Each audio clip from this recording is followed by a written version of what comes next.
राज्यातील इयत्ता 1ली ते 12वीच्या विद्यार्थ्यांची उपस्थिती आता ऑनलाईन पद्धतीने नोंदवावी लागणार आहे। शालेय शिक्षण विभागाने त्या संदर्भातील आदेश नुकताच जारी केलाय। त्यानुसार 15 जून पासून विद्यार्थ्यांची बायोमेट्रिक हजेरी बंधनकारक करण्यात आली आहे। शिक्षक किंवा अन्य शासकीय कर्मचाऱ्यांसाठी हजेरीपट ही संकल्पना कालबाह्य होऊन बायोमेट्रिक प्रणाली अंमलात आली आहे।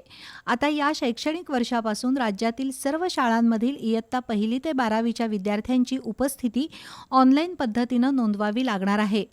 विद्या समीक्षा केंद्राच्या स्विफ्ट चॅट या ॲप्लिकेशनमधील स्मार्ट उपस्थिती या बायोमेट्रिक माध्यमातून ही हजेरी नोंदवणं बंधनकारक करण्यात आले।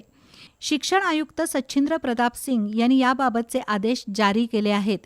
राज्यातील शालेय शिक्षण क्षेत्रात पारदर्शकता आणि सुसूत्रता आणण्यासाठी शिक्षण आयुक्तालयानं हा निर्णय घेतल्याचं सांगण्यात येतंय।